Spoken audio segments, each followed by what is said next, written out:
Hari ini bicara agak serius ya. Kayaknya udah mulai mulai apa namanya mulai mendekati hari-harinya kayaknya ya. Kemarin kan ini mungkin dadakan juga lah ya, kejutan buat market juga ya. The Fed itu tiba-tiba mengeluarkan sinyal untuk mempercepat. Memang kemarin kita udah lihat memang dia akan mempercepat kan, tapi ini nggak nyangka juga Maret ya. Iya, Apa apa mungkin nanti bisa digeser lagi karena berita terakhir rumah sakit di US itu udah cukup kewalahan loh. rumah sakitnya kewalahan Pak, tapi yang masuk ke ICU itu nggak seperti puncak kemarin, Waktu gelombang yang Delta ya. kemarin. Iya, jadi bahkan kabar baik dari Upsell kan beberapa minggu ke depan diprediksi kasus di sana akan turun kan. Oh berarti puncaknya udah lewat nih. Belum lewat di Upsell belum lewat, tapi sudah kelihatan akan lewat gitu. Sama di Oh, Upsell juga tingkat keterisian rumah sakit itu tuh nggak seperti gelombang sebelumnya. Memang kasusnya luar biasa gitu ya, lebih nggak tinggi seperti yang dari Delta kemarin ya. iya, tapi yang masuk rumah sakit nggak seperti sebelumnya gitu. Oh, nah ini mungkin Gitu. mungkin kita bisa berharap juga di Indonesia juga kayak gitu kali ya. Iya, kita berharap demikian. Tapi ya Di- Tidak sampai kalau PPKM misalnya lagi ya. ini tidak hmm, tidak memburuk kondisinya, The Fed sudah pasti akan agresif mengubah kebijakan dia, Pak. Oh, oke. Ini berarti Kabar bisa buruknya bisa gitu. jadi nanti kejutan lagi ya. Dia dia apa namanya mempercepat malah ya. Kalau sampai corona ini lewat nih. Iya, iya. Berarti ini cuma Kita tinggal lihat menunggu waktu seberapa aja ya. agresif nanti dia menaikkan suku bunga gitu kan. Mm-mm. Hmm. Masih masih sesuai dengan itu nggak sih? Apa dia yang dia katakan itu mungkin 2 sampai 3 kali gitu kalau kalau menaikkan. 2 sampai 3 kali berdasarkan hasil meeting kemarin ya masih 2 sampai 3 kali gitu ya. Heeh. Tapi kalau misalnya inflasinya nggak turun, itu pasti akan lebih agresif lagi gitu.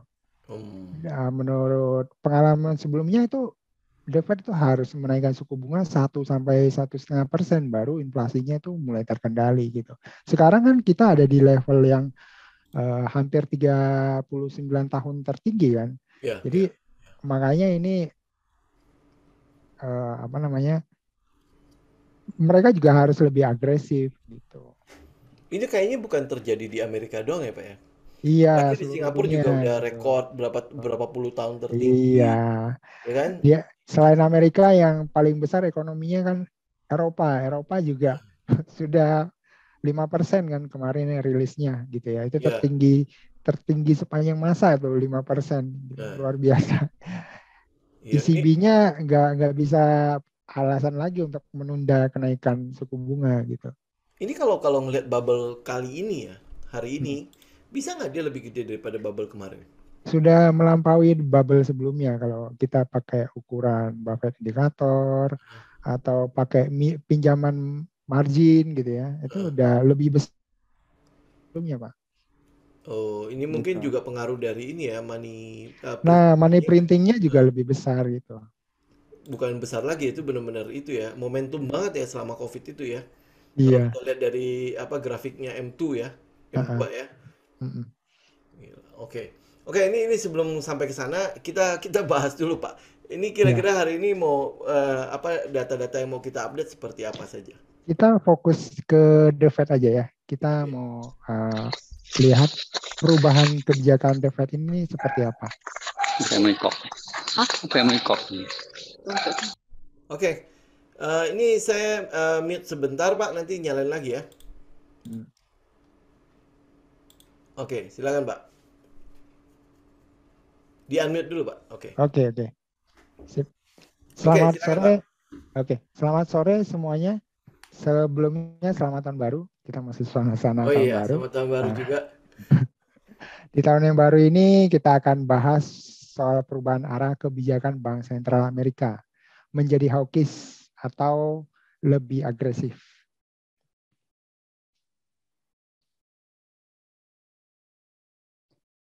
Oke, bermula dari Biden mencalonkan kembali Jerome Powell, pimpinan The Fed saat ini untuk meneruskan kepemimpinannya di periode kedua.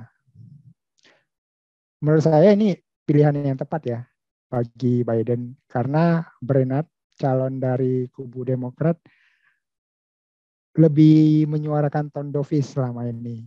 Kebayang ya kalau inflasinya sudah 6,8%, terus pimpinan The Fed-nya dovish, bisa makin menjadi-jadi inflasinya. Kalau Bernard yang dipilih, popularitas Biden yang saat ini terus turun ke titik nadir akan turun semakin dalam lagi. Bahkan pemilu tahun lalu, Demokrat kalah di Virginia. Ini sebuah kekalahan yang memberikan warning kepada Demokrat bahwa warga Amerika itu sangat marah dengan kinerja ekonominya mereka. Inflasi, mereka melihat bahwa tidak ada tanda-tanda akan berakhir.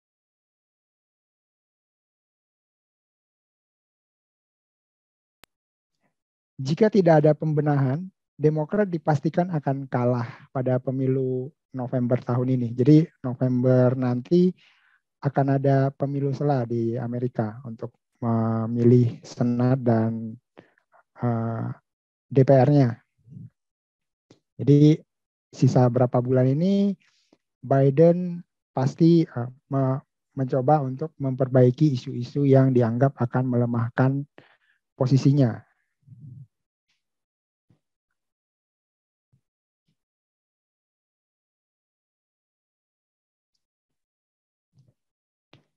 Nah, setelah dicalonkan kembali, Powell tiba-tiba berubah fokus dan menyuarakan tone hawkish. Dia menyatakan bahwa fokus utamanya saat ini adalah mengendalikan inflasi. Wajar saja ya, rilis PCE terakhir menunjukkan bahwa inflasi Amerika telah berada di level tertinggi dalam 39 tahun terakhir. Ini ada di angka 5,7%. Hampir 3 kali lipat dari target inflasinya The Fed sebesar 2%.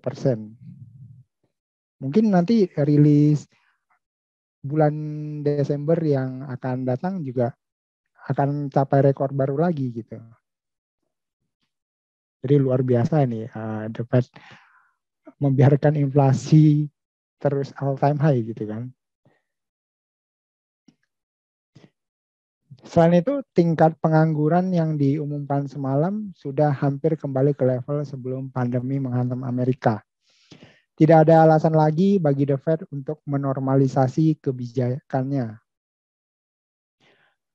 Jadi kalau kita bandingkan ya, di 2013 itu The Fed ketika mulai melakukan tapering itu unemployment rate itu ada di angka 6,7%. Nah, tahun lalu ketika The Fed mulai melakukan tapering, itu unemployment rate itu sudah di angka 4,2% gitu ya. Sebenarnya The Fed itu udah ketinggalan banget gitu untuk melakukan tapering. Jadinya ketika mereka terlambat melakukan tapering, langkah-langkah selanjutnya setelah tapering ini juga jadinya dipercepat gitu.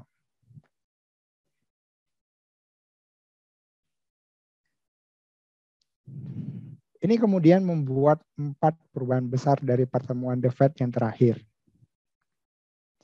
Yang pertama, kata transitory atau sementara dihapus dari pernyataan The Fed.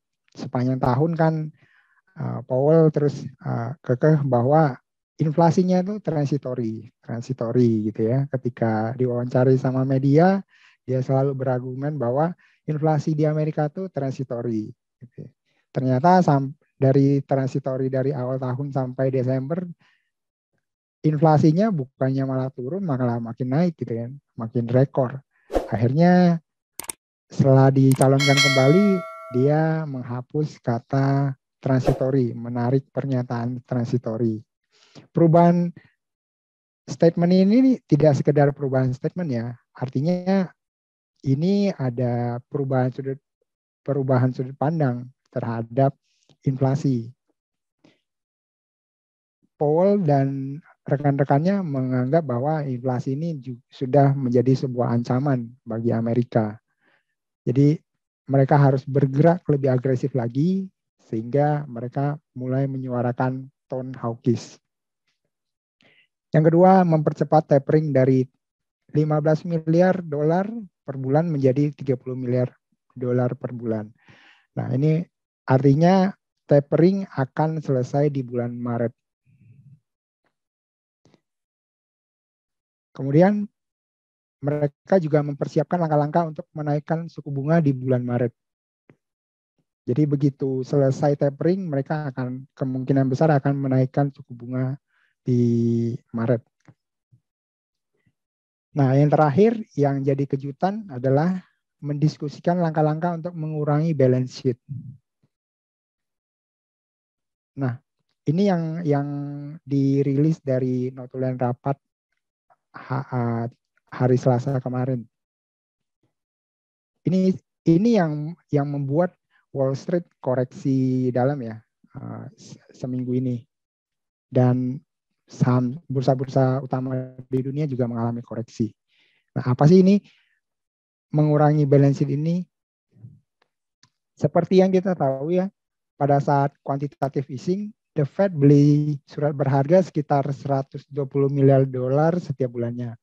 Sehingga balance sheet-nya itu bertambah dari sekitar 4,1 triliun dolar naik meroket sampai 8,7 triliun. Dengan kata lain, the Fed menambahkan sekitar 4,6 triliun dolar uang beredar ke pasar keuangan. Ini belum dihitung stimulus fiskal dari Biden. Jadi kebayang ya, pasar keuangan itu dibanjiri dengan uang yang begitu banyaknya. Hal ini kemudian menjadi alasan utama penyebab inflasi. Nah, pengurangan balance sheet yang tadi disebutkan itu berkebalikan dari yang dilakukan sebelumnya. The Fed yang tadinya beli surat berharga, artinya ketika dia beli dia kan mengeluarkan uang gitu ya ke pasar keuangan. Nah, ini kebalikannya. Surat berharga yang dia punya, dia akan jual. Ketika jual kan dia mendapatkan uang. Nah, itu dengan kata lain, the Fed menarik likuiditas dari pasar. Risk aset akan berdampak jika the Fed terlalu agresif melakukan ini. Ini belum jelas ya, bagaimana mereka akan melakukan pengurangan balance sheet ini. Pengalaman sebelumnya dari tapering 2013, pengurangan balance sheet ini baru dilakukan di 2018 dan 2019. Ini sempat menyebabkan pergerakan suku bunga tenor pendek itu naik tajam gitu, sempat menyebabkan kekacauan di pasar keuangan. Nah, kali ini mereka selain menaikkan suku bunga, mereka juga menarik likuiditas yang begitu besar dari pasar keuangan. Nah, ini bisa dibayangkan nih dampaknya gitu ya.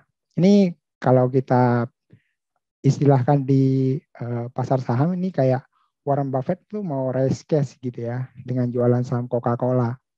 Terus kalau kita di dalamnya, di dalam market, itu kayak kita tampung jualannya Warren Buffett gitu ya. Kebayang ya, bisa habis kita di dalamnya.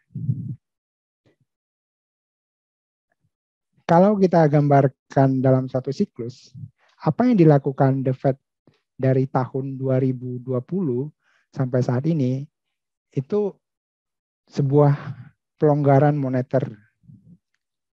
Kalau fiskal, itu yang dilakukan oleh Biden.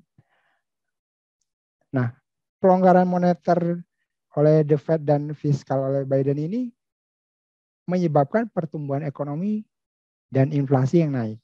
Ini yang terjadi sepanjang 2020 sampai 2021 kemarin. Nah, kemudian ini menyebabkan harga aset naik. Karena ini ditopang dengan free money yang begitu besar ya. Nah, setelah pertumbuhan ekonomi tumbuh dan membuat inflasi itu naik terlalu tinggi, bank sentral maupun pemerintah federal itu perlu melakukan pengetatan. gitu ya. Dari sisi bank sentral itu perlu menaikkan suku bunga, mengurangi balance sheet. Dari sisi pemerintah perlu menaikkan pajak gitu, untuk mengatasi defisit yang terjadi di tahun-tahun sebelumnya. Pada umumnya, pengetatan moneter dan fiskal ini kemudian menyebabkan pertumbuhan ekonomi dan inflasi yang turun. Harga aset kemudian juga ikutan turun. Sebelum ini kembali ke siklus awal lagi. Jadi ketika 2021 ini yang terjadi ya. 2020 tuh harga aset naik luar biasa. 2021 juga ini juga mengalami kenaikan. Nah, ini yang akan terjadi di 2022. Ini harga aset akan turun. Pertumbuhan ekonomi dan inflasi juga akan turun. Masalahnya, jika The Fed terlalu agresif mengubah kebijakannya, akan terjadi gejolak terhadap ekonomi. Kita lihat selisih yield US Treasury 10 tahun dan 2 tahun itu semakin mendekati nol ya. Jika menyentuh garis nol ini adalah indikasi awal terjadinya resesi. Jadi ini adalah indikator paling dilihat di makroekonomi. Kalau terjadi yield curve inversion, artinya yield dari surat utang tenor 2 tahun itu lebih tinggi dari yield tenor 10 tahun. Nah, ini terjadi resesi. Kita bisa lihat ya secara historis, ini di tahun 2000, ini bahkan di bawah nol gitu ya. Ini terjadi resesi di sini. Kemudian 2008 juga ini terjadi resesi di sini. Kemudian 2019, nah ini terjadi resesi singkat di 2020. Nah, kita lihat apakah setelah The Fed menaikkan suku bunga dan mengurangi balance sheet-nya, yield ini selisih yield 10 tahun dan 2 tahun ini bergerak mendekati nol. Kalau iya, maka ini menjadi tanda bahwa akan terjadi resesi berikutnya. Kemudian yang menjadi masalah dari kenaikan suku bunga ini adalah utang negara-negara di dunia ini mengalami lonjakan tajam. Baik itu utang pemerintah, utang swasta, sampai utang rumah tangga. Sehingga perubahan suku bunga yang agresif dapat menimbulkan krisis keuangan. Contohnya yang paling sederhana itu utang pertama itu ini penggunaan pay later. Selama pandemi penggunaan pay later itu meningkat pesat di rumah tangga. Selain itu kalau di pasar saham kita melihat bahwa pinjaman margin juga mencatatkan rekor sepanjang tahun lalu. Terakhir kita bahas di Mei sini ya, kita sempat bahas tentang margin debt. Nah, ini naik terus sampai 900-an, terus mulai turun di November. Nah, ketika dia mulai turun, ini juga suatu pertanda bahwa bubble akan pecah. Karena bubble ini kan perlu tenaga untuk ditopang supaya dia tetap melayang, tetap terbang lebih tinggi. Ketika tenaga untuk mendorong dia terbang lebih tinggi lagi itu berkurang, nah dia akan turun dan kemudian bubble itu akan pecah. Ini baru pinjaman margin yang tercatat di sekuritas. Pinjaman dari bank untuk beli saham itu tidak diketahui jumlahnya. Pinjaman kartu kredit di bank juga yang digunakan untuk beli kripto, untuk beli saham, dan lain-lain, itu juga kita tidak tahu angka pastinya, tapi itu meningkat gitu ya. Dari salah satu laporan di Inggris, 12% pembelian kripto di sana itu menggunakan kartu kredit gitu ya. Bisa dibayangkan ketika suku bunga itu mulai naik, bank Inggris bulan lalu sudah menaikkan ini suku bunganya. Itu kita lihat saja nanti efeknya bagaimana.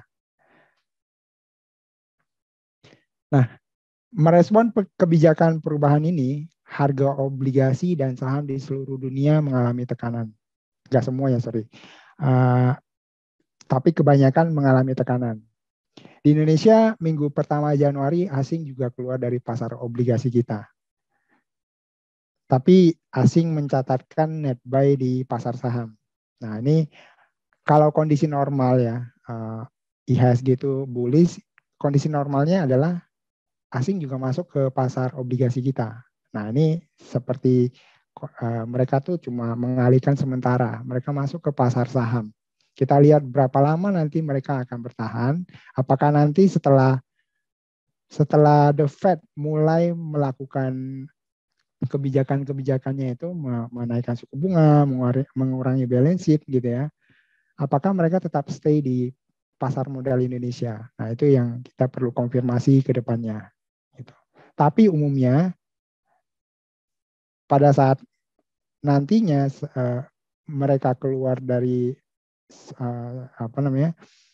pasar saham seluruh dunia gitu ya, investor itu menjual kepemilikannya, kemungkinan besar investor asing juga akan melakukan hal yang sama dengan kepemilikan mereka di Indonesia. Mereka akan keluar dulu, setelah koreksi ke harga wajar, mereka akan kembali lagi gitu ya. Jadi ini memang awalnya akan terdengar menakutkan, tapi setelahnya kita juga akan mengalami pemulihan, mereka akan masuk kembali, orang-orang akan investasikan uangnya di pasar modal dengan wajar lah. Kalau yang sekarang kan ini karena ada sokongan dari support dari bank sentralnya, makanya ini terkesan tidak wajar, tidak seperti biasanya gitu. Itu aja Pak sebagai pembuka diskusi kita hari ini. Terima kasih. Oke. Thank you Pak untuk presentasinya. Ini mungkin yang kita mau cermati sebelum nanti menjawab pertanyaan dari teman-teman ya. Teman-teman kalau ada pertanyaan langsung itu aja ketik di chat ya. Apa tadi yang berbasis utang. Itu kan tadi ada tabel tuh yang menggunakan margin untuk membeli sekuritas mereka. Itu data dari Amerika kan ya? Iya. Nah, data dari Indonesia pernah ada nggak? Nah, di Indonesia nggak punya saya Pak. Tapi nggak cuma di Amerika, di negara-negara lain yang saya tahu, Taiwan misalnya, itu juga kemarin sempat anjlok dalam tuh salah satunya karena penggunaan margin gitu. Tapi hal yang rendah sih Pak, ketika bank sentral turunin suku bunga gitu ya, uang itu tuh bisa didapatkan dengan bunga rendah, itu akan mendorong orang mencari aset-aset beresiko untuk diinvestasikan uangnya gitu ya. Nggak cuma saham, mereka juga akan beli obligasi yang yieldnya tinggi gitu ya. Terus properti, lari ke properti. Terus yang paling heboh kripto. Nah. Ya karena berasa di atas angin ya kripto ya. Iya. Hampir dibilang kayak nggak bisa turun punya barang gitu. Nah, yang terjadi tahun lalu kan 2 tahun lalu kan ini apa ya? Biasanya kita pakai istilah all time high, only the sky is the limit. Mereka nggak pakai istilah itu, mereka pakai istilah to the moon gitu ya. Nggak cukup to the sky gitu ya. Sky is the limit, nggak cukup dibatasi langit gitu ya, dibatasi sama tujuannya mereka tuh bulan gitu. Nah, untuk menuju ke bulan itu kan kita bilang kendaraannya roket lah ya. Roket ini kan perlu tenaga ya, perlu bahan bakar ya untuk ke sana ya. Nah, bahan bakarnya ini apa? Likuiditas yang begitu besar. Baik dari fiskal, moneter gitu ya. Uang gratis ini nih mereka pakai untuk kendaraan mereka ke bulan. Nah, apa yang terjadi ketika kendaraan ini kehabisan bahan bakar? Pasti mereka akan jatuh begitu cepat gitu ya. Ini yang terjadi gitu ya. Nah, baru The Fed melakukan tapernya aja, aset-aset yang sudah bubble-nya udah terlalu besar itu udah jatuh gitu ya. Nah, Nah, bagaimana kalau The Fed benar-benar menaikkan suku bunga, mengurangi balance sheet gitu ya. Nah, mereka kan harus bayar pinjaman mereka gitu ya. Ya, ya. Ya, takutnya mereka udah sampai ke bulan begitu keluar dari roket nggak ada oksigen juga ya. Takutnya belum sampai bulan, Pak. Jadi ini udah di langit ketujuh nih, Pak. Jatuh dari langit ketujuh kan. Nah, itu begitu sakit tuh pasti jatuhnya tuh. Ya, bensinnya habis. Oke. Nah, ini kan belum belum terjadi crash yang sebenarnya, Pak. Prediksinya Hmm, bahwa akan terjadi tahun ini gitu ya. ya. Satu hari atau satu periode di mana ini semua akan jatuh semua Mm-mm. ya. Kita akan lihat gitu ya. Apakah ini benar terjadi gitu ya. Ya. Kalau Beberapa kalau menurut apa namanya histori ya, selama periode krisis itu ada itu nggak ya mereka mereka kayak ada rata-rata kira-kira berapa lama ya eh, kita menghadapi krisis itu. tergantung tergantung seberapa agresif si bank sentral sama pemerintahnya mengatasi krisisnya sih, Pak. Hmm, hmm, Kalau yang sekarang kan sangat-sangat agresif gitu kan. ya, Sebenarnya pandeminya itu udah kelihatan udah teratasi. Manusia tuh masih warga negaranya tuh hidup berdampingan dengan pandeminya. ya, Tapi bank sentralnya terus mencetak uang. Uang itu tuh karena nggak bisa lari ke sektor real, larilah ke pasar saham lagi, ke kripto lagi. Jadinya bubble yang tadinya udah besar makin berbahaya gitu. hmm, Mereka menyadari ini gitu. Ini ledakan bubble ini akan bisa membawa resesi berikutnya ya, ya. gitu ya. Ya ini mungkin kayak 98 lah ya. Kalau 98 mungkin orang Iya. masih nggak ngerti gitu ya. Kok Mm, tiba-tiba begitu dari US 2000 padahal udah ada sinyal ya. US 2000 menjadi 4000 menjadi 5000 terus di bawah tinggi ya tiba-tiba boom mm, gitu. mm. Sampai sampai apa? Sampai mereka yang di pasar saham nggak sempat menyelamatkan diri. Dulu kan belum ada online trading malah ya. Terus Ah, tiba-tiba di telepon, ini gimana nih saham crash crash gitu kan, teriak kayak gitu ya. Nah ini kalau apa kalau kondisi saat ini kan harusnya sih sudah banyak sekali ya apa berita-berita yang bisa memberikan kepada kita antisipasi loh ya ada waktu-waktu kita antisipasi itu. Nah dari sekarang sampai Maret ini ada peluang nggak mungkin si asingnya mulai pelan-pelan keluar kita bisa melihat sesuatu nggak di situ sehingga jangan sampai itu kejadian dulu baru kita kabur gitu. kita lihat di luar kan udah mulai ya. Mm-mm. Asing ini kebetulan di IHSG mereka belum, mereka masih main-main dengan Ya, ya. IHSG gitu ya. Kita di IHSG kita bisa lihat foreign flow. Jadi kita harus pantau benar-benar itu pergerakan foreign flow. Mm-mm. Kalau asing cabut, kita juga harus udah cabut sih. Nggak Mm-mm. bisa kita kalau teman-teman di sini kan ini ya punya trading plan ya. Kalau Mm-mm. misalnya trading plan-nya itu nyentuh batas stop loss itu jangan dilawan sebaiknya Ya, gitu. ya. Betul, Karena betul. ada sesuatu yang besar akan terjadi gitu. Mm-mm, ya. Jadi ini udah kembali lagi kepada ini kan ada pertanyaan nih. Kira-kira kapan waktu asing akan keluar dari pasar modal prediksinya? Ya, ini balik lagi tadi kan jawabannya adalah balik ke trading plan masing-masing. Kalau Hmm. udah kena stop loss berkali-kali, ya jangan. Ya jangan dicoba terus, ya jangan dicoba terus. Artinya kan itu aja sudah memberikan kepada kita sinyal technical Hmm. ya. Lah ini kok kena stop loss terus?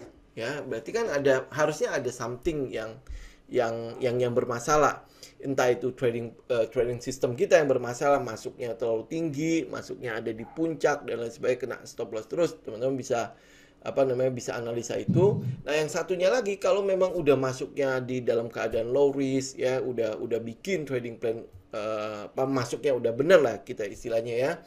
Nah, stop lossnya juga udah ideal, teman-teman udah uji. Nah, kena terus ya itu berarti kan adalah titik di mana teman-teman diingatkan. Oh, ini mungkin mungkin nggak sih masalahnya sebentar lagi datang. Betul gitu ya, Pak? Iya betul. Mm-mm. Nah, Ini kita lihat Januari nih ya, Januari sekarang ya. Ini kebetulan pas bahas IHSG dan ada inflow yang terjadi pada kemarin, pada saat awal Januari sama yang kemarin lah, terutama kemarin.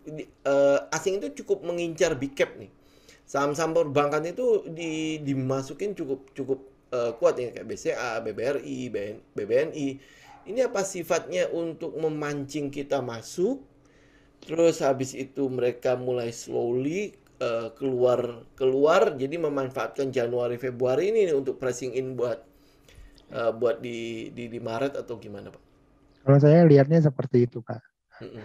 Karena di luar kan market di luar kan mereka udah nggak bisa main-main ya. Di luar itu sudah harganya sudah terlalu bubble ya. Ya. Jadi mereka main-main ke small cap lah. IHSG bagi mereka itu kan small cap ya. Ya udah. Terus Federal Reserve juga meskipun tapering kan masih ada 60 miliar dolar setiap bulannya yang dicetak gitu ya. 1 miliar dolar aja dilempar ke IHSG itu Ya, bisa lumayan. bikin IHSG tembus 7.000, Pak, Ya, ya. gitu ya. Mm-mm.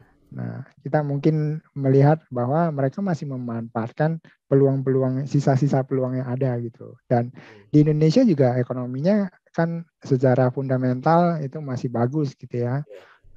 Tahun lalu kita baru melihat tekanan inflasi itu di bulan terakhir Desember gitu. Sepanjang tahun tuh inflasi sangat rendah. Ya. Gitu. Terus ekspor kita tuh sangat tinggi. Gitu ya. Nilai tukar terjaga. Ya. Gitu. Nah, mereka memanfaatkan itu. Gitu. Nah, keadaan makro ini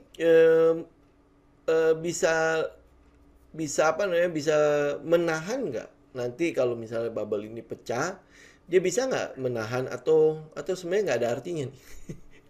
Pastinya Pak, kalau misalnya pastinya kalau kondisi makro kita tetap terjaga, gitu ya, pastinya kan mereka pada satu poin mereka akan kembali gitu, kembali berinvestasi di Indonesia. Kita udah melewati berbagai inilah ya, bubble pecah lah ya, tahun 2000, tahun 2008 gitu kan. Kan mereka pada akhirnya kembali lagi gitu ya. Tunggu bottom mereka balik lagi gitu. Tapi ya mereka masuknya dengan strategi perlahan-lahan. Pada akhirnya ini akan membuat new high lagi gitu. Bahkan menurut salah satu ekonom, dia nggak setuju dengan istilah bubble gitu. Bagi dia tuh bubble tuh nggak ada gitu kan. Karena buat kita sekarang kita lihat ini harganya bubble gitu ya. Tapi apa yang kita lihat nanti 10 tahun lagi ya harganya ya lebih tinggi lagi ya. Udah wajar gitu ya. Jadi bubble itu tuh lihat kondisinya gitu. Ya mungkin kalau dibicara mengenai di fundamental ya, ngomongnya harga wajar waktu 98 BCA ya memang segitu gitu ya. Iya. Tapi kalau sekarang ya keadaan sempat sampai ke sekarang udah stock split ya sekitar 7 ribuan gitu. Itu kan sebenarnya harga yang sangat wajar untuk mungkin kondisi sekarang. Tapi kalau 7 ribuan kalau kita bawa ke 98 atau ke 2000, BCA nggak wajar ya. Iya. Benar ya kayak gitu ya, Pak ya. Oke. Nah, ini saya mau balik lagi nih. Sebenarnya yang saya mau tanyakan juga di ini loh, mengurangi balance sheet-nya itu. Mengurangi balance sheet berarti kan dia jualan obligasi yang sudah dia surat-surat utang yang sudah dia kumpulin nih, the Fed nih. Ya. Nah, kalau dia jual berarti kan dia mengeringkan juga obligasi yang bukan obligasi, likuiditas yang ada di pasar. Iya. Itu bukannya akan tambah lebih hancur lagi ya? Justru itu yang ditakuti. Yang juga jadi pertanyaan saya adalah siapa yang mau beli ini obligasi? Udah jelas-jelas ini mungkin obligasi juga dia ngumpulin dari apa yang berapa persen kan, yang 2-3% yang pada saat suku bunga The Fed itu lagi rendah-rendahnya. Mereka beli ini surat berharga tenor pendek, Pak. Jadi kebanyakan yang tenor 2 tahun di bawah itu gitu ya. Mereka nggak beli yang tenor panjang. Nah, yang tenor pendek ini memang mereka kumpulin di harga bawah gitu kan. Nah, terus mereka jual. Nah, kenapa mereka harus jual? Karena kalau ini tidak mereka jual, artinya kan uang yang mereka pakai buat beli itu ada di market gitu ya. Itu tetap akan membuat aset price itu tuh bisa bertahan di level sekarang gitu. Bubble-nya tuh punya tenaga untuk bertahan di level sekarang gitu. Jadi 8 triliun tadi itu udah kebeli nih. Tinggal kayak ibaratnya kita dikasih uang nih ya, bunga sekian, bunga rendah gitu ya. Nah ini gue pinjamin uang. Nah ini lu pakai, lu beli aset berharga, tapi gue nggak tarik kembali nih. Ya udah kita tahan aja ya aset yang kita beli, kita nggak jual, nggak diminta balikin kan Pak. Nah beda cerita ketika ini mereka mau minta kembali uangnya, ini balikin ya, ini nanti bunganya sekian gitu. Nah kan uang yang tadinya dipakai untuk beli aset kan harus dibalikin kan. Nah cara balikinnya ya harus dijual asetnya, makanya bisa terjadi penjualan besar-besaran kalau mereka terlalu agresif gitu. Ini tidak dibicarakan sebelumnya, makanya ketika notulen itu dirilis Selasa kemarin tuh bikin Nasdaq koreksi sampai 3%.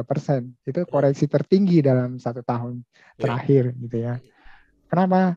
Ini tidak disangka, diantisipasi oleh market sebelumnya gitu. Mereka kaget, karena di tapering sebelumnya itu nggak ada pengurangan balance sheet. Itu dari 2013 baru dilakukan di 2018, Pak. Jauh sekali. Nah ini kali ini taperingnya berbeda. Nah, The Fed benar-benar mau menurunkan inflasi, memperbaiki ketinggalannya mereka, gitu ya. Mereka melakukan semua cara, termasuk menarik uang beredar dengan mengurangi balance sheet tadi. Ini mungkin juga ada pengaruhnya dengan politik ya, di mana pamornya si Biden juga udah turun banget kan. Ya. Jadi kalau mau genjot itu mau nggak mau harus kendalikan inflasi. Di satu sisi dia nggak boleh dia tetap harus menjaga pertumbuhan ekonominya tetap tumbuh gitu. Betul. Jadi bisa jadi nggak obligasi yang dijual sama The Fed itu sebenarnya diserap dulu oleh pemerintah? Enggak sih Pak, karena pemerintah kan untuk pembiayaan APBN-nya dia justru menjual kan. Nah dia yang biasa dilakukan adalah mencetak utang baru gitu. Pemerintah nggak beli kembali, gitu. Beli kembalinya sama The Fed gitu ya, supaya mereka bisa dapat uang. Nah yang repot adalah kalau ini suku bunga udah naik, nah, pemerintah tuh harus ngeluarin surat utang dengan imbal hasil kupon lebih tinggi, gitu. Sebelumnya kan mereka praktek bahwa melakukan keluarin surat utang ini tadinya bunganya berapa persen, terus keluarin lagi yang baru untuk menutup utang sebelumnya. Nah itu berlaku kalau bunga yang sebelumnya itu lebih tinggi daripada bunga yang akan dikeluarkan. Tapi ini berbeda. Ini bunganya kan naik kan. Nah, mereka nggak bisa lagi nih melakukan pembiayaan melalui pencetakan utang baru. Terlalu agresif melakukan itu tuh mereka nggak bisa gitu. Karena akan mentok di plafon limit utangnya. Ya karena menjadi tidak menarik ya, utang yang lama itu tetap akan dijual dulu ya. Iya. Oke, nah itu juga mungkin akan berlaku di Indonesia ya. Obligasi yang kita terbitkan itu mungkin juga tidak laku ya. Betul. Nah itulah yang akan menjadi bencana bagi pasar keuangan gitu ya. Teman-teman kalau punya holding surat berharga tenor panjang itu boleh dipertimbangkan untuk dilepas dulu. Kecuali memang mau di-keep sampai mature ya, mau di-keep sampai akhir periode. Nah itu. Karena kalau kita mau sifatnya mau trading, itu pasti harganya akan jatuh. Sekarang aja udah baru awal tahun aja itu udah turunnya udah lumayan. Iya. Dia berarti kayak lelang juga lah ya. Obligasi itu ya, lu mau jual tapi nanti sebentar lagi mau naik, belum tentu ada yang mau beli ya. Betul. Ketika nggak ada yang mau beli kan harganya diturunin kan. Iya. Nah. Iya. Itu yang terjadi. Sampai kurang lebih dapat balance-nya, akhirnya ada yang beli, Iya. teman dapat cash kan. Nah, cuma Mm. tinggal cash-nya itu mau lari kemana gitu ya. Mm. Oke. Oke, nah kalau udah lihat kayak gitu, ini kan tadi ada tabel tuh, Pak, yang Mm. yang kalau mereka melakukan pengetatan, maka akan inflasi memang akan turun, tapi pertumbuhan ekonomi juga akan turun. Tapi kalau Betul. dia longgarkan, maka pertumbuhan ekonomi akan naik, inflasinya juga ikutan naik, Ya. kan? Nah, sekarang yang terjadi di Cina kan ini mereka longgarkan, Mm-mm. gitu. Tapi yang kita lihat inflasi masih masih masih terus itu loh ya. Inflasi di Cina juga tinggi, Pak. Iya. Nah, makanya itu bagaimana lihatnya? Berarti belum tentu dengan apa namanya, dengan pengetatan dengan pelonggaran atau pengetatan moneter itu serta-merta bisa bisa membawa inflasi itu turun dengan cepat ya. Kecuali agresif. Iya, kecuali agresif Heeh, gitu. Eh, Ketika pelonggaran kan The Fed terlalu agresif gitu ya. Nah, heeh. pengetatan juga akan memberikan dampak kalau dia agresif. Ya, Masalahnya kalau dia tidak agresif, inflasinya nggak udah nggak bisa bisa kontrol. dia dikendalikan gitu. Gitu Berarti ya. Mereka, bakalan ada kejutan-kejutan baru nanti ya. Kan nah iya, selama ini kan dia cukup komunikatif nih. Oh, nanti akan begini, nanti akan begitu. Tiba-tiba keluar tuh yang di Maret iya, tuh ya. Oke, gue mau perpanjang. Pak, hmm, gue mau percepat nih. iya, Percepat plus dengan cara mengurangi balance sheet juga. Berarti kan itu iya, sebenarnya udah cukup agresif ya. Jadi nanti iya, kedepannya mungkin juga akan ada kejutan-kejutan. kejutan-kejutan. Jadi di tahun 2020 kita mengalami pandemi shock, Mm-mm. tahun 2021 seluruh dunia mengalami inflasi shock, Ya, gitu ya. Tahun 2022 kita akan mengalami interest rate shock. shock. Ya, Ya, ujungnya pasti ya eh, akan berujung ke pasar modal ya. Jadi kayak iya, risk off ya. iya, iya, iya. Aset-aset beresiko, saham, gitu Mm-mm. ya, komoditas, properti, terus surat utang dengan yield tinggi itu akan dihindari sih untuk sementara. Oke. Kalau kripto jatuh, saham jatuh, yang naik emas nggak? Tapi kayaknya kondisi emas beda banget ya dengan Nah, periode-periode krisis yang lalu. nah itu karena semua pada saya bilang gila ya, gila ke kripto gitu ya. Jadi Jadi emas mereka yang nganggap itu safe biasanya haven ya. buat ya buat safe haven, buat hedging Heeh. terhadap inflasi dialihkan ke kripto. Makanya emas itu nggak populer krisis Mm-mm. kali ini gitu. Mm-mm. Nah, ini kan kripto udah kelihatan ya, ternyata tidak bisa menjadi hedging buat inflasi gitu ya. Ketika The Fed baru mau menaikkan suku bunga, dia udah turun Ya, ambrol dari 69.000 turun ke sekarang 42.000 hari ini ya. gitu kan. Itu turun jauh, nggak bisa gitu. Mm-mm. Nah, kita lihat ini apakah nanti eh, The Fed dan bank sentral lainnya itu tuh membuat kesalahan dengan pengetatan yang mereka lakukan. Mm. Kalau mereka terlalu agresif, yang tadi saya tunjukkan itu, kita akan melihat bahwa kemungkinan terjadi resesi berikutnya dalam waktu singkat gitu ya. Mm. Ya, tapi ngomongin soal kesalahan, mungkin saja loh ya. Kenapa? Ya, Karena ini udah inflasi udah kayaknya out of control ya.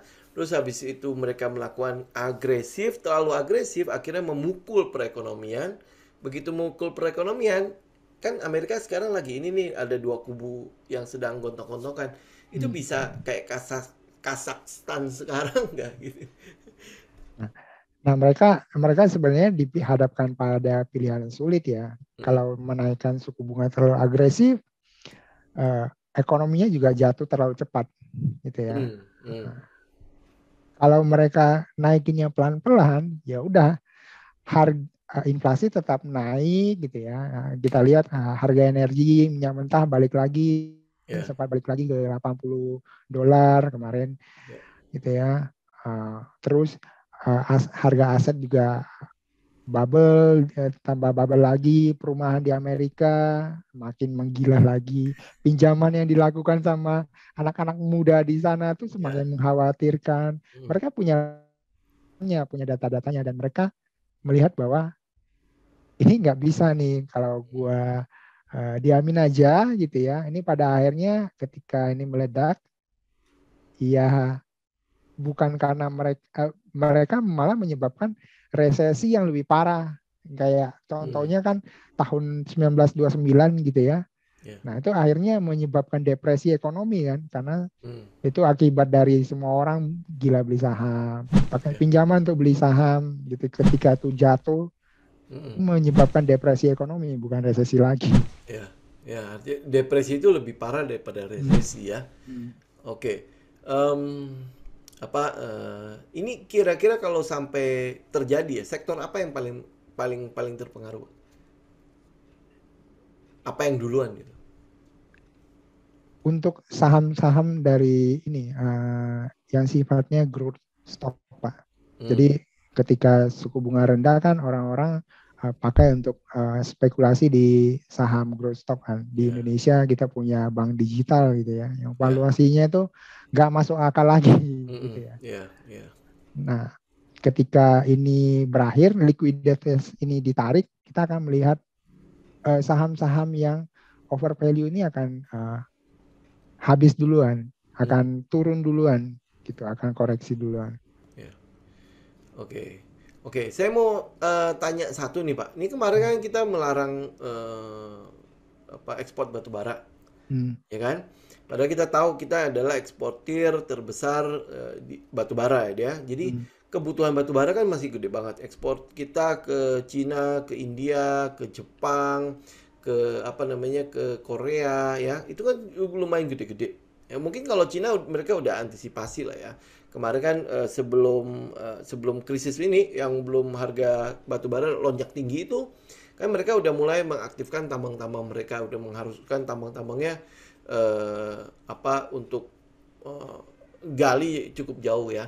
Nah, kan dari Indonesia saja nih pelarangan ekspor batu bara aja membuat dunia itu kayaknya langsung panik gitu ya. Panik ya. Berarti kan kita bilang kebutuhan dunia negara-negara itu ya, terutama negara-negara yang menguasai dunia lah ya, yang perekonomian dunia kayak Cina kan import barang-barang dari mana-mana itu asalnya dari situ. Terus India juga sama kan, penduduknya juga 1 miliar lebih, mereka butuh sekali batu bara untuk menjalankan manufakturnya. Jepang aja udah ketar-ketir kan, langsung kirimin surat protes segala macam kan. Kenapa? Karena mereka takut rakyatnya kedinginan ya. Karena ini musim dingin kan. Artinya batu bara ini masih menjadi komoditas yang cukup dibilang ya, menguasai hajat hidup orang banyak di dunia ya. Nah, kalau pelarangan ini bisa nggak membuat sesuatu something itu terjadi? Ini udah 1 minggu loh dilarang. Pastinya bisa ya, karena ini kan ujung-ujungnya larinya ke inflasi yang dialami negara-negara di dunia, Pak. Jadi krisis energi membuat inflasi naik lebih tinggi lagi. Gitu. Nah, balik lagi, ini untuk menekan inflasi ini, kita lihat sumber dari inflasi ini apa gitu ya. Ini kalau saya bilang nih alasan utamanya kan karena bank sentral seluruh dunia itu tuh mencetak uang terlalu banyak. Nah, untuk mengatasi ini nih mereka akan melakukan pengetatan gitu ya, narik uang beredarnya lagi. Nah, ketika itu ditarik gitu ya, permintaan akan energi itu akan berkurang juga, Pak. Otomatis karena daya beli turun ya, Pak ya? Ya, mereka justru ingin mengurangi demand dari sisi ketersediaan uang yang bisa didapatkan secara murah gitu. Kita lihat di pengalaman tapering sebelumnya kan, begitu tapering harga energi juga ikutan turun, Pak. Nah, kalau ini kan mereka tapering ya, tapi nggak memberikan dampak yang signifikan karena sudah terlanjur terlalu besar ya uang yang disebar ke pasar kan, gitu ya. Nah, beda cerita ketika mereka menaikkan suku bunga dan mengurangi balance sheet tadi. Gitu. Oke. Kalau ini saya lihat dari komoditas aja nih ya, dari teknikal yang ada kayak misalnya CPO masih berpeluang untuk all time high lagi.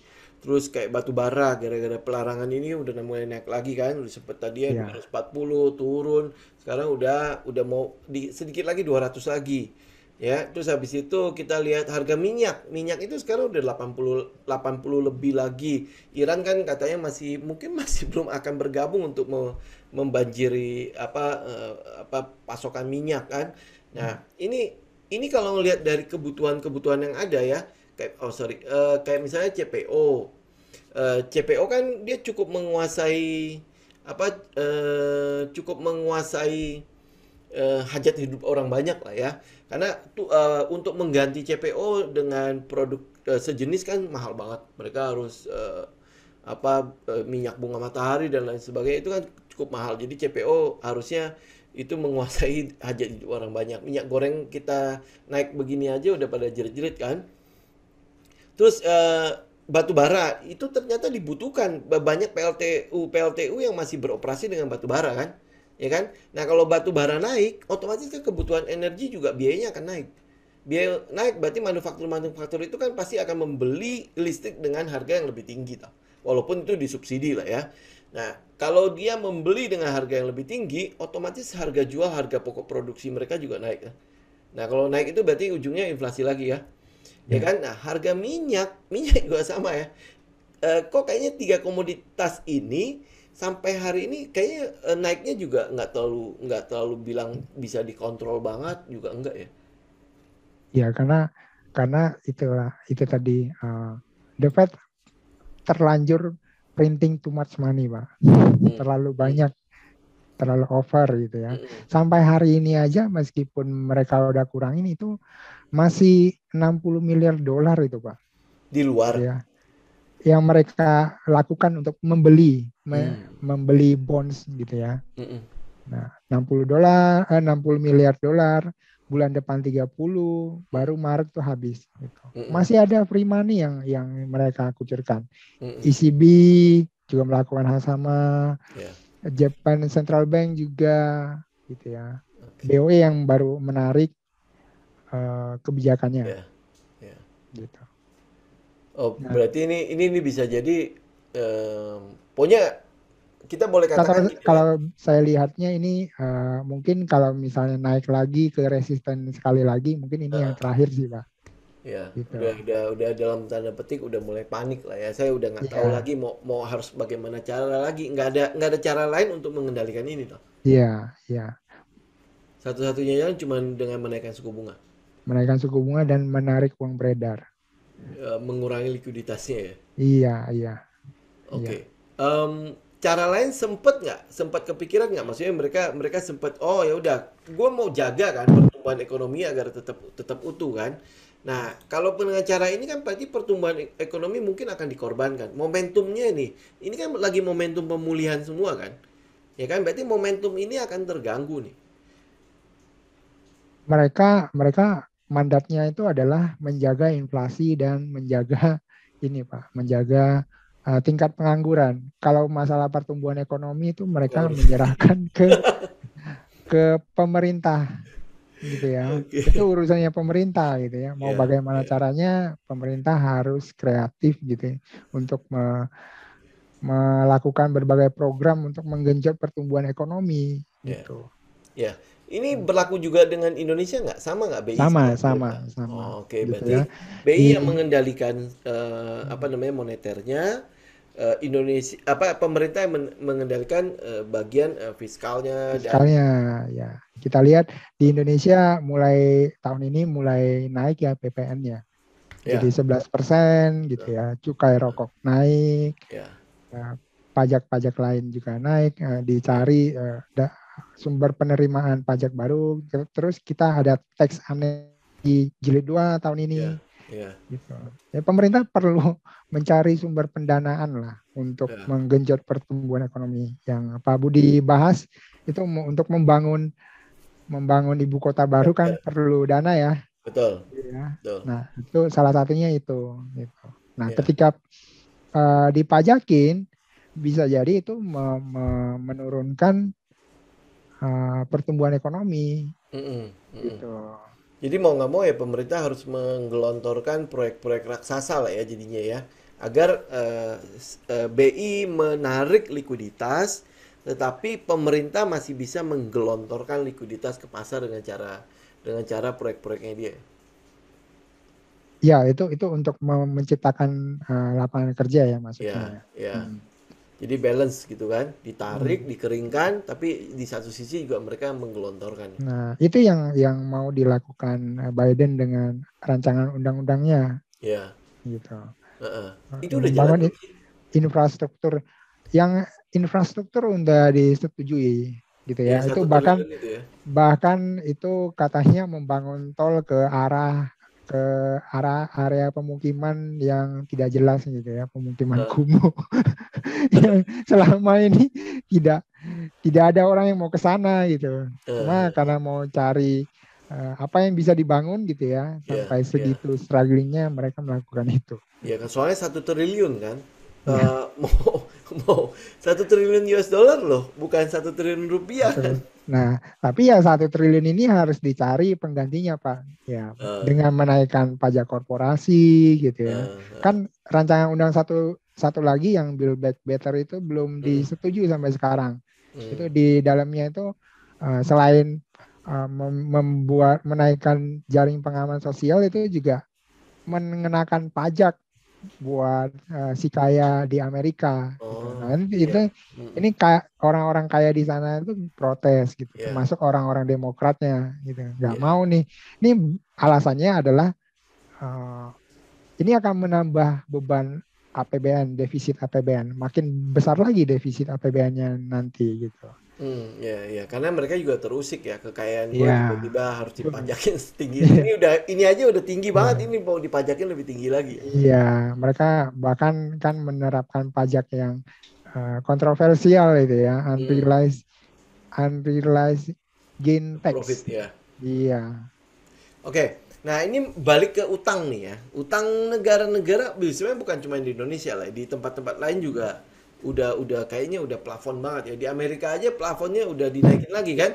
Ya kan iya, itu udah negara dengan utang yang begitu besarnya padahal ya kita pakai uangnya untuk melakukan transaksi buat ekspor dan import padahal ya, tapi utangnya luar biasa ya. hmm, Nah, sekarang jadi masalah adalah di Indonesia juga. Indonesia kan utangnya juga udah luar binasa ya. iya, Dengan pembangunan diperlukan ada pembangunan, diperlukan ada proyek-proyek yang harus terus digelontorkan oleh pemerintah, belanja negara itu kan harus terus ada agar pengangguran tidak sampai benar-benar membesar ya, dia harus menjaga pertumbuhan ekonomi itu. Nah, pertanyaan saya cuma begini doang sih. Kalau krisis yang ternyata udah bubble ya, udah bubble, mungkin yang di negara-negara maju yang tempat kita ngutang tadinya itu juga udah lagi krisis, kita masih bisa dapat utangan nggak sih? yang Karena gini, asumsikan APBN kan pasti masih defisit kan. Nah, buat nutupin defisit itu kan sekarang yang dilakukan kan dari obligasi, ori, sukuk, plus utang luar negeri kan. hmm, Nah, kalau ori dan sukuk kita udah empot-empotan gitu kan, kita udah nggak bisa melakukan rakyatnya udah nggak bisa membantu lagi, nggak bisa menyerap sukuk dan orinya, kan berarti larinya ke utang luar negeri kan. Nah, itu kurang lebih seperti apa bayangan? mungkin ini ya Pak ya, sampai negara-negara itu krisis kan akhirnya larinya ke ini, ke IMF IMF, gitu ya, World Bank, World Bank eh, gitu-gitu. Jadi larinya ke organisasi yang hmm, memberikan utang gitu. ya, Tapi untuk Indonesia saya masih cukup optimis ya, karena kita beruntung punya Menteri Keuangan yang setidaknya tahu bahwa ini kondisi ekonominya itu begini gitu ya. Nah, ya, Menteri Keuangan kita tuh cukup bijak mengelola utang negara sehingga kita juga mendapatkan peringkat utang yang bagus, masih ya, dipercaya untuk memaintain peringkat utang kita sama level ratingnya sama seperti sebelum kita dihajar sama pandemi. hmm, ya, Dan bahkan Menteri Keuangan kita tuh juga sadar dengan yang bubble-bubble ini gitu ya. hmm, Bisa lihat di podcastnya Pak di Gita Komersial. Wirjawan gitu ya. Oh, Itu oke. Bu Sri Mulyani tahu gitu Mm-mm. bahwa apa yang terjadi dengan risk asset itu sekarang kondisi bubble. Ya, oke ya itu sebuah keuntungan ya. Menteri Keuangan dipegang sama wanita ya.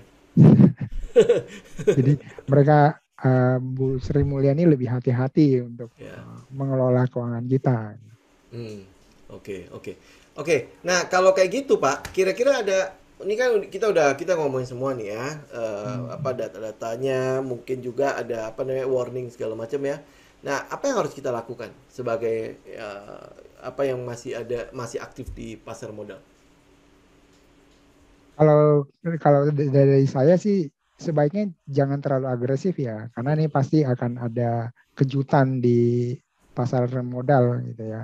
Ya, Tenaga tenaga untuk mendorong pasar modal ini naik lebih tinggi itu akan segera ditarik gitu. Ini ya, baru rencana aja udah kelihatan ya dampaknya mm, ya mm, di pasar modal luar yang harganya jauh di atas kita gitu ya. ya, Nah, bagaimana kalau ini benar-benar ditetapkan? mm, Itu yang pengurangan balance sheet itu tuh masih baru dibicarakan loh Pak, gitu ya, ya. ya, masih Belum belum belum akan dilakukan ya. belum akan dilakukan dan belum tahu seberapa agresif akan dilakukan Mm, gitu. mm, ya, Jadi strict dengan trading plan masing-masing kalau untuk yang trading gitu ya. mm, Uh, terus tidak terlalu agresif untuk di risk asset. mm, Hmm. ya. Ya, ini sebenarnya juga sebuah peluang ya. Kalau misalnya bubble itu pecah, Ya, teman-teman kan tahu kan ya bagaimana mereka yang pernah pernah berjaya lah ya di pasar modal. Mereka ngambil di mana? Pada saat semua orang ketakutan di situ mereka nongol. Pada saat ya kalau teman-teman bisa membaca technical, ini pada saat mereka mulai bottom kan. Pada saat mereka apa technicalnya harga-harganya udah mulai terlalu murah kalau di valuasi fundamental fundamental terlalu ya. murah, kalau di technical udah mulai bottom nih. Udah mulai bottom kan kita tahu bottom dari mana? Tidak ada low yang baru, betul ya? Kalau kalau di technical kan kurang lebih seperti itu. Nah, itu sebenarnya adalah sebuah kesempatan. Masih ingat nggak waktu yang awal pandemi kemarin di mana BCA bisa dalam waktu 2-3 bulan kita bisa cuan 30-40%. Ya, dari mana itu? Bagaimana ceritanya? BCA dari 17.000 kalau tidak salah ya, 17.000 naik kembali sampai ke 30 ribuan. Bagaimana itu mungkin itu cuman bisa teman-teman dapatkan pada saat ya kayak krisis-krisis begini. Dia drop di mana semua orang ketakutan, menghindar, dilempar semua kan kadang-kadang kalau udah panik begitu logika nggak jalan tuh Pak. Ya, pokoknya gue klik sell aja udah nggak mau tahu lagi. Tahu-taunya ya dia udah mulai bottom. Di situ kalau teman-teman lihat ya shifting psikologinya ya udah mulai oh ini kayaknya udah mulai selesai ini penurunan udah mulai selesai ini penurunan. Nah saham-saham big cap itu kan sebenarnya adalah sasaran pertama teman-teman untuk buy itu dengan syarat teman-teman siap dengan dananya. Banyak kan oh, dia udah turun di atas nggak pernah mau stop loss ya ditahan aja. Oh dia terus terjun ya tahan aja mentang-mentang ini saham bagus gitu. Oh nanti dia mantul, nanti dia mantul gitu ya. Padahal kesempatan yang kita hilang itu udah berapa banyak ya pada saat kita menahan apa namanya kita menahan saham-saham tersebut. Kalau teman-teman udah bisa keluar, udah pegang cash kan bisa beli di bawah, harga bawah, jual di atas. Ya nggak? Benar nggak Pak? Ya Pak. Intinya harus sedia cash lah ya Pak ya. Ya, Ya. cash itu sebentar lagi akan menjadi bukan king lagi ya, jadi king kong ya. Market always right lah ya Pak ya. Iya. Kalau misalnya sekarang kan masih aman ya, asing masih Mm-mm. masuk. Ketika Mm-mm. asing nanti udah keluar atau terjadi crash itu jangan ditampung, Ya, jangan langsung wah hajar nih gitu ya. ya, Atau ya. ya udahlah baru loss sekian persen tahan aja dulu nanti rebound juga gitu. Iya, betul. Ya intinya tetap balik ke technical, balik Technical. ke trading plan masing-masing ya. Hmm. Kalau memang udah kena stop loss ya sudah berarti ya tinggal evaluasi ini kenapa nih ya dia turun. Apakah ini adalah apa ya tanda-tanda buat bubble itu mau pecah dan lain sebagainya. Ini mungkin masih indikasi ya, masih indikasi. Tetapi peluang menuju ke sana kita udah bicara dari bulan apa ya Pak ya? Dari tahun lalu Pak. Nah, Jadi dari tahun lalu. Ya kan? Tapi Jadi ini terlalu udah mulai cepat mendekat sebenarnya ya. gitu ya. Iya, udah mulai mendekat. Iya, Maksudnya tanda-tandanya segala macam itu udah mulai cukup terang lah. Udah mulai cukup iya, terang kan seperti yang mungkin yang teman-teman pernah dengar ya kalau dari technical ya. Kita mungkin sampai Februari masih agak-agak bisa kita tebak-tebak sedikit lah ya. Tapi begitu lewat dari Maret, lewat dari Februari, nah ini yang wilayah abu-abu. Tapi wilayah abu-abu ini udah semakin terang nih. The Fed itu tiba-tiba sudah memberikan kejutan kalau bulan Maret itu mereka udah bersiap melakukan kenaikan suku bunga. Berarti Januari Februari bisa nggak ya pasar pricing in untuk di bulan Maret. Jadi mereka udah mulai berjaga-jaga. Karena institusi dengan dana besar itu nggak bisa loh nggak bisa lo keluar kayak kita gitu ya. Oke, hari ini gue mau keluar, 100% di sell gitu, pang itu nggak bisa. Kan nggak ada likuiditas sebesar itu, ya kan? Mereka harus jual pelan-pelan. Nah, penjualan pelan-pelan ini itu kan take time. Nah, membutuhkan waktu kan. Nah, ini sinyal apakah sampai Maret nih? Karena ini kejutan. Hampir boleh bilang semua orang nggak tahu juga ya, Pak ya. iya, Ya, ini kan kejutan yang ada di pasar. Makanya kan, kenapa saya bilang pasar itu tidak suka kejutan. Karena kalau kejutan ini mereka nggak sempat melakukan antisipasi. Nah, cuman ini The Fed itu masih memberikan peluang, masih ada Januari, masih ada Februari. Ya, teman-teman berarti kalau trading ya tetap trading, tapi sesuaikan dengan plan. Artinya ya kita udah tidak terlalu agresif-agresif sekali dibandingkan dengan keadaan yang biasa-biasa saja, ya kan? Gitu ya, Pak. iya betul. Oke. Ini ada pertanyaan nih, Pak. Apakah simpanan US dollar sebaiknya dilepas? Justru simpanan dolar itu sebaiknya ditambah. Ya itu Karena masih kan safe haven ya. iya, Federal Reserve kan yang tadinya printing money gitu ya, nilai dolar menurun. Nah, Hmm, mereka mau tarik lagi uang dolarnya ya, gitu ya. ya, Dolar yang kita pegang tuh jadi berharga karena mereka ya, mau tarik gitu ya. ya, suku bunga mau dinaikkan Ya, gitu. mereka mengeringkan likuiditas. Berarti US Iya, dollar itu dianggap sebagai barang langka nih sebentar lagi. iya, Ya kan? iya, Gitu. Moga-moga aja ya si BI nggak intervensi kebanyakan ya. Nggak mungkin juga ya. Habis-habisin duit udah tahu gue nggak mungkin berhasil mengontrol itu gitu ya. iya. Kita lihat lah bagaimana ini seberapa jauh nanti outflow-nya gitu ya. Ya, Bahkan oke. mungkin BI nggak perlu intervensi kalau misalnya Hmm, kalau yang seperti yang terjadi yang awal minggu ini kan ya, masih normal-normal aja gitu ya. ya, Mereka keluar dari obligasi masuk ke saham. Gitu. ya. Kemarin kan habis cadangan devisa kita turun 1 miliar ya. Nggak lihat datanya, Pak. Oh iya, dia turun sekitar 1 miliar. Satu Oh, miliar oke. US dollar ini apa buat intervensi atau mungkin bayar utang atau apa gitu. Tapi itu Oh, oke. Desember kan. Hmm, Desember apa cadangan devisa Desember. ya, ya. Oke. Oke, Pak.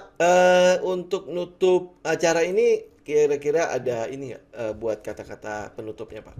Silakan, Pak. Mungkin kita tetap waspada ya Mm, dengan Omikron ini ya, mm, meskipun tadi kita bahas bahwa efeknya itu eh, ringan gitu ya.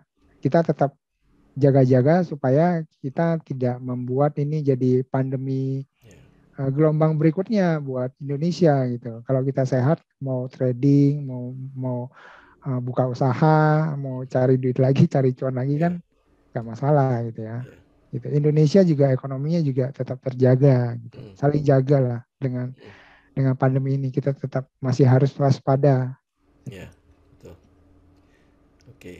Oke, iya betul ya. Itu satu-satunya momentum yang Hmm. sudah pemulihan ekonomi yang sedang terjadi saat ini itu jangan sampai momentumnya lepas nih. Lepas karena tiba-tiba PPKM level 4 ya.